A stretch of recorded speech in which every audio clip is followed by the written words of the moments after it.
We wanted to bring folks together tonight to talk about a new program that we launched last week. Joining me tonight is Kayla Klein, the Black Hills Reads Director with United Way.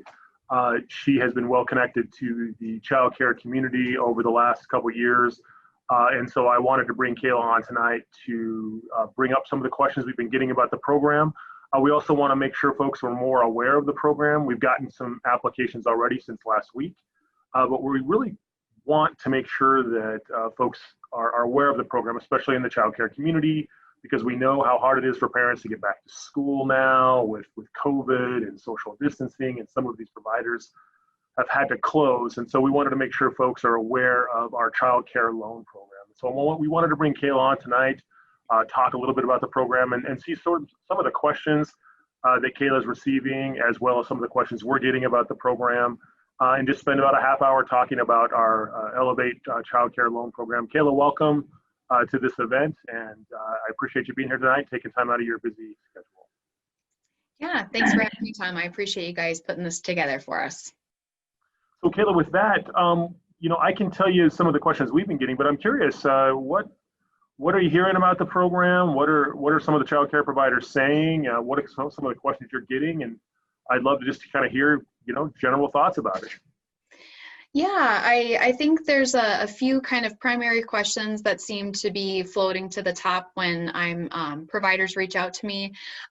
One of the primary questions I would say is, if I live out of Rapid City, am I still eligible to apply? So I would love to know kind of what your take is on that, Tom. It's a great question. We get that question a lot, Kayla, here at Elevate Rapid City. Our name says Rapid City in the title, but really we consider ourselves a regional organization. There was a lot of talk about calling ourselves Elevate Black Hills early on, but they decided on Elevate Rapid City. If someone were to look at our mission statement, though, you would see it's to elevate the Rapid City region for everybody.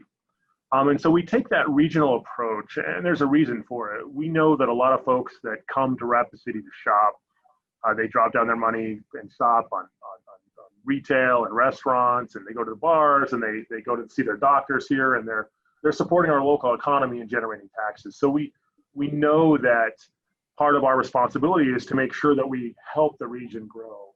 So what I would say is that there's no hard and fast rule for childcare providers.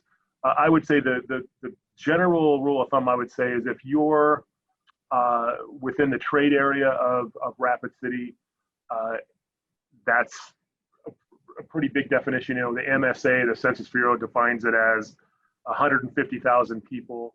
If you're within an hour of Rapid City drive time, or maybe even farther, we would definitely look at that, because we know folks live outside of Rapid City and they commute in every day, and they might need to have childcare in a place that's not necessarily inside of downtown Rapid City, for instance. And so I think if a child care provider is outside of the corporate boundaries of Rapid City, and they think this loan program would work, and then, by the way, it's combined with a little bit of a grant too, we can talk about that. We'd encourage them to go to our website or give us a call, because I think we would probably consider those child care providers that are outside of the city limits. Of course, it's a case-by-case basis. Maybe there's somebody in Pierre that wants to apply. We probably stop and say no to that one. But I think that we definitely want to elevate the region, and so we would look at a variety of groups. So if you're in New Underwood or Blackhawk or Hill City, we'd probably take a look at that. That's wonderful. I think that'll help ease the mind of quite a few people I've been hearing from. I think kind of going along those lines now, once someone's in the process of getting the loan, I know it's this fantastic opportunity where it's 0% interest. I've heard some fears of, hey, I'm not entirely sure I'm going to be able to make that balloon payment after a certain amount of time. What does that look like? How long does the 0% interest piece last before having to make payments? That type of thing. Yeah, it's probably good to review just the general framework of the program right now too, then again, because it's one thing to hear a press release or try to read about it. It's another thing to hear about it. So it's a great question.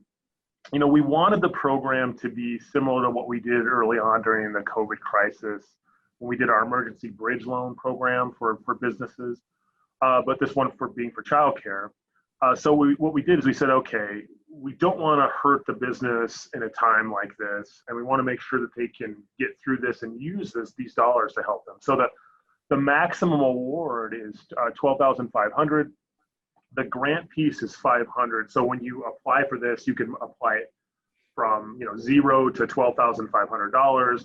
Each application will also get a $500 grant. So whether you apply for $500 or $12,500, it comes with a $500 grant. That $500 grant is really to be used for protective equipment, because we know specifically in the childcare community, the need for hand sanitizer and masks and equipment to help social distance, is a big one. So that $500 is really meant to be used, for that, the grant piece, whether you get $500 or a $12,500 loan, which is our max.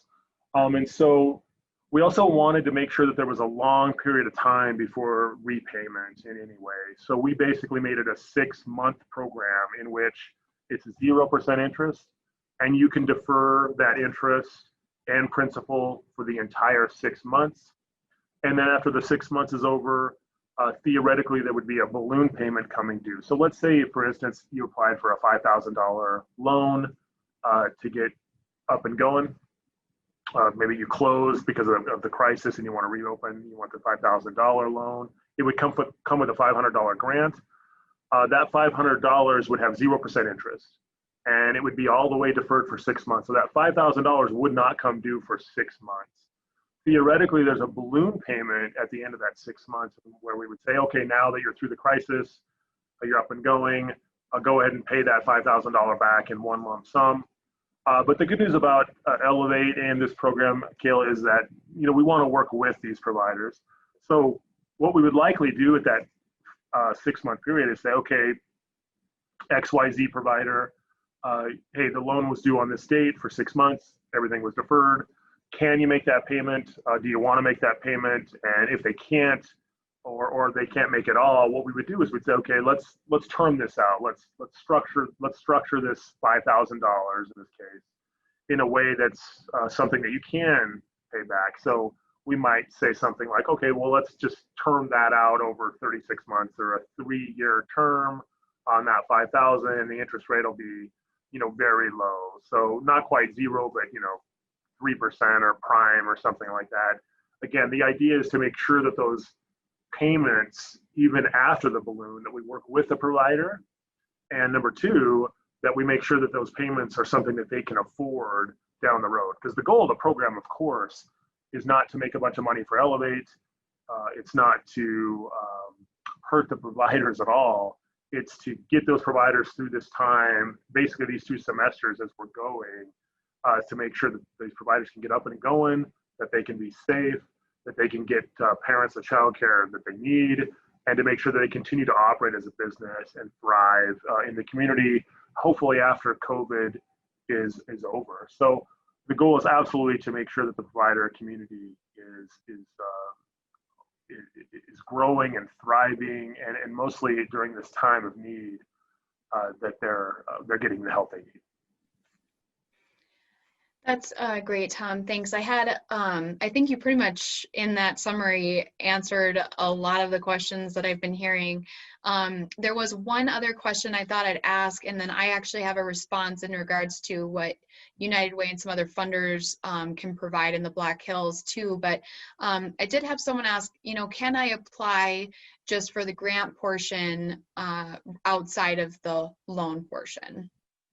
So specifically in regards to Elevate, what do you think about that? Yeah, I don't know that we anticipated doing that. So I wouldn't say never, but we didn't anticipate that someone would say, hey, give me the $500 grant and I don't want a loan. It's hard for us to conceive into a situation in which a provider would just need the $500 grant and that's it. I think if we had done that program, we would have had every provider basically come for $500 and not pay it back. So I don't think that was quite the intention. The intention was to really get providers the kind of working capital they need. And then on top of that, say, okay, here's a grant also that can be used for protective equipment. And so I don't know that was the intention. I would want to say never, I would never say never, never, never, but I think that would be one that we would probably have a hard time looking at, because we probably look at that provider and say, hey, you probably need some working capital. So it would just appear as if, hey, here you're just coming for a grant just for the grant. And if we wanted to do a program like that, we would have done a program where we were just giving out $500 grants. And so I think, again, not that that's not a useful thing. $500 could help anybody. But we really wanted to make this program something that was with a partnership, so that we were helping the providers in a more holistic way and not just giving $500, just because, we could. So I think that's one we would probably not see get funded, but again, anybody can give us a call and we can talk through, and they may not even know that they need more Kayla too. They might just say, hey, give me the $500 because I want it. And then we take a look and say, hey, you actually need $6,000 of working capital for XYZ for the next couple of months. So you actually probably need the additional resources too. So, we'd always want to have a conversation first, never rule anything out. But, I don't think the intention probably was for the grant alone. Yeah, I completely agree with that. And just for some real quick background for those who are listening, this really started as a partnership and conversation between Elevate, United Way, Vikurovich, a couple other funders and things like that, to see. We knew that and understood that a lot of our providers in the region were sole proprietors. They own their own business. They were working out of their own home, and that a lot of your expenses stayed the same, but your revenue was going down. And as funders, we unfortunately can't fund a lot of people outside of the realm of nonprofits, religion-based organizations, or cities. So that kind of leaves a big chunk of people out. Now, with that being said, if you are within those groups, the one thing I just wanted to mention is that there are funders out there. If you are interested in contacting them, I'd encourage you to do that.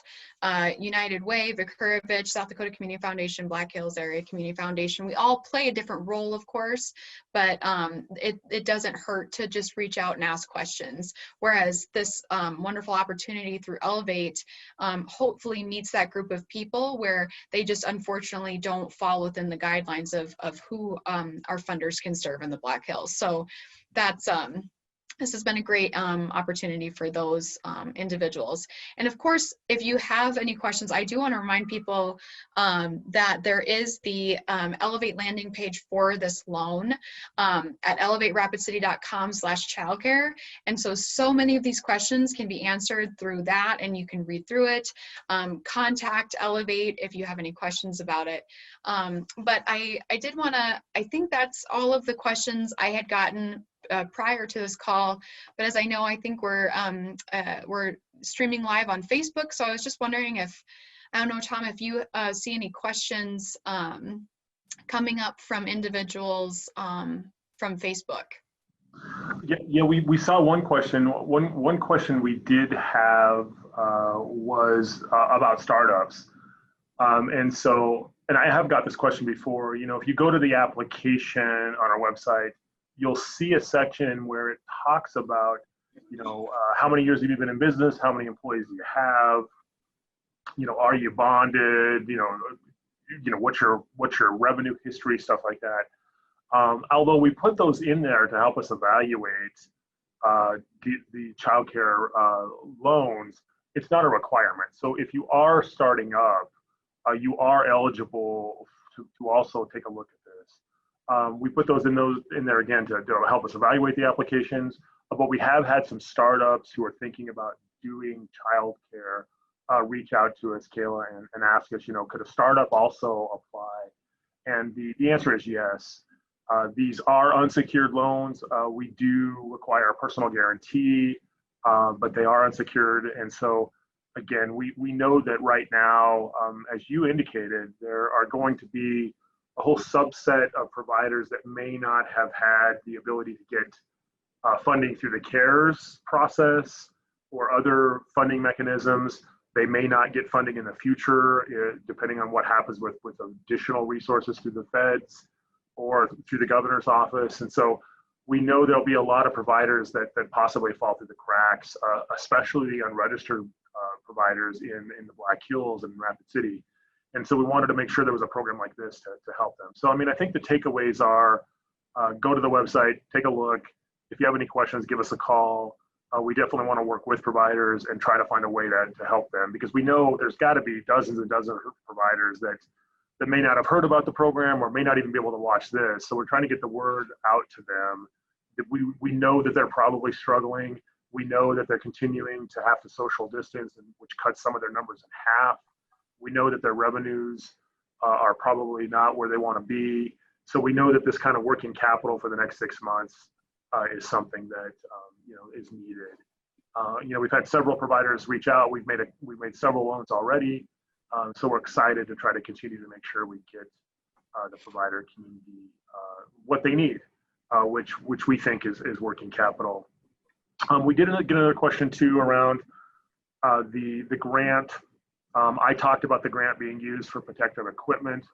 Obviously, when we cut a check to the provider for the loan amount plus the $500, we would prefer that to be used on protective equipment. But I'm sure that it doesn't necessarily have to always be used on that. There might be some things where you combine the grant and the loan together that you might need to buy. And whatever definition of protective equipment is pretty liberal too, right? So it could mean hand sanitizer, masks, Lysol, cleaning supplies. So it's a pretty liberal definition of how to make sure people are safe. So, we have a wide definition there too. Awesome. And while we maybe, hopefully, if people are listening, you have more questions, you can send them in. One thing I did want to add is that we are working as a statewide advocate group under the umbrella of what's called Early Learner South Dakota. And so I do think we'll put a couple links in the chat as well, so you guys can see that pop up. But I wanted to just bring that to everyone's attention, as Early Learner South Dakota has a website, and then we also have a Facebook page where we're trying to bring these opportunities, like what Elevate has brought to the Black Hills area, for local or statewide efforts that are being done. Other opportunities that are out there, resources, materials for providers to help them through this uncertain time. We're working on advocacy efforts throughout the state. So if you're curious and you want to learn more about some of those resources that maybe aren't talked about right now, I would highly encourage people to go to Early Learner South Dakota. earlylearnersd.org is the website, and then Early Learners South Dakota Facebook page. Kayla, I had a question. We early on during the crisis, we put some money into that United Fund to help during the crisis. Is there still money available to that for nonprofits? Is that still going on? Yeah, that's our COVID relief fund through United Way of the Black Hills. We raised some money there, and there are still some funds available. So that was another reason I wanted to make sure to mention, if you are a nonprofit, faith-based organization, or even a city, and you can see yourself being able to apply for those funds, those are the eligible entities who could potentially apply through those COVID relief funds. So if you have questions about if you're eligible or what you can apply for, it does have to be COVID specific, COVID related somehow. Feel free to contact us on our Facebook page, email us. All of it's on our United Way of the Black Hills website. You can learn more about that grant there as well.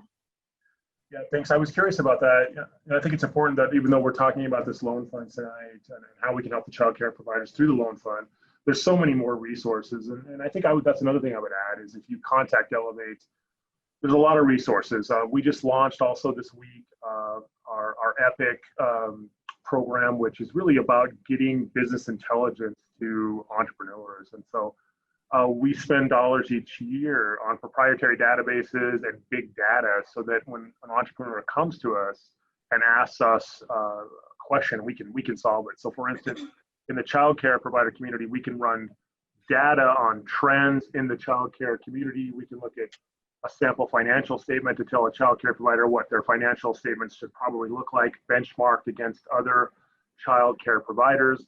We can run a trade area analytics GIS map that shows where the trade area is and where the kids are coming in and how far they're driving and what are the demographics from all the places they can drive in. So we do have a lot of business intelligence that we can give to providers and to entrepreneurs. So I think it's just important that if you call either you or us, that we can make referrals as well to the resources that these businesses might need. So it's always important to know that, just because this fund may not work, it doesn't mean you shouldn't give us a call, because we can find folks that can help you, whether it's workforce, permitting, licensing, business plans, finance, marketing, and other funding sources out there like yours, like the one you just mentioned. I think it's important to know, just give us a call. We'll do our very best. Again, we take this mission of elevating the region pretty seriously. So when someone gives us a call, we try our darndest to get them in the right place. And I know you guys do too. Right. That's a really good point. All those additional resources that you can give these businesses. Another really great place to call is 211 Helpline. They've been a really great collective of information out there throughout the state, being statewide now. Another place too, if you're maybe tuning in outside of Black Hills, but there are resource and referral offices. There's 5 throughout the state. The one on the west side of the state is Early Childhood Connections. That's for regulated and unregulated childcare centers. And they're here to help support any childcare provider in the Black Hills. Now, not necessarily with funding, but support and training and just loads of they've been really innovative during this time. And so I would say contact them if you have any other childcare needs outside of this kind of funding, loan process, that type of thing. So yeah, know that you're welcome to contact any of us, and hopefully we can point you in the right direction and get you the resources you need during this time. We got another question that I just got around the number. We talked about the maximum loan being $12,500 and the $500 grant. The minimum could be zero between then. Someone said if you needed a little bit more, would that be possible? We set that $12,500 limit as what we thought would be a good number. So I would say if a childcare provider needed 13,000 or 14.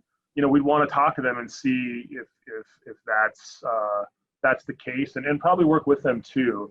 Again, the numbers aren't as important as if a provider needs working capital, if they're outside those boundaries. We want to be somewhat flexible to try to help those providers. So I think, yeah, if you if you needed $12,555.23, definitely we're not going to throw you out of the program. Give us a call and we'll try to work with you around whatever scenario that you're facing. Even if you needed 150, we would say, okay, well, here's 12.5, or here's another resource that can get these dollars, and we would try to find places to help these providers. So again, I think it's important to know that rules are set up and programs are set up, and we want to work within those rules. But in some cases, we would want to also make some exceptions, just because we know it's the right thing to do for maybe a specific provider that has a specific situation. And we just want to work with folks. Right.